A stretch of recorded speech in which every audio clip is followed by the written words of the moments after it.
పిల్లల్ని ట్యూషన్‌కి పంపించిన తర్వాత నేను, మీ అన్న ఎక్కడికెళ్తున్నామో తెలుసా? గెస్ చేయండి. వద్దులేండి నేనే చెప్తాను. ఫిష్ తెచ్చుకోవడానికి వెళ్ళాము. అప్పుడే స్టాక్ వచ్చిందంట.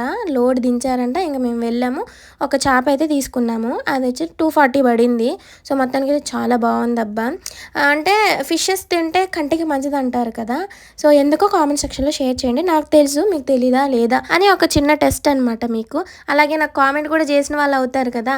కొంతమంది యూట్యూబర్స్ వాళ్ళకి తెలుసు అని వాళ్ళకి తెలిసినా కూడా మీకు తెలుసా లేదా కామెంట్ సెక్షన్‌లో షేర్ చేయండి అని అంటే చాలామంది కామెంట్ చేస్తూ ఉంటారు. ఎందుకంటే వాళ్ళు కామెంట్ చేస్తే ఛానల్ అనేది కొంచెం గ్రోత్ అవుతది. అలాంటి ట్రిక్స్ యూజ్ చేస్తూ ఉంటారనమాట. నేను కూడా ఇప్పుడు యూజ్ చేస్తా అనుకుంటున్నాను. ఏం చేయలేక ట్రిక్ యూజ్ చేస్తానని చెప్తున్నావు. మళ్ళీ యూజ్ చేసే వాళ్ళకే రివీల్ చేస్తున్నావేంటి? అసలు నీకు బుర్రుందా లేదా అనుకుంటున్నారా?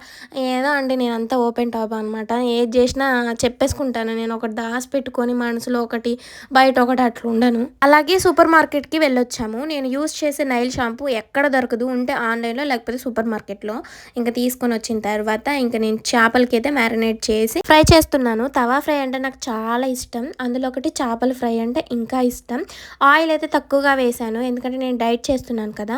డైట్ చేసేటప్పుడు ఆయిల్‌కి బదులు ఘీ తింటే మంచి రిజల్ట్ అయితే ఉంటుందంట. ఈ వీడియోలో చూస్తుంటే నాకైతే అస్సలు చేత కావట్లేదు. కాళ్ళు, చేతులు, నడుములు అయితే పడిపోతున్నాయి.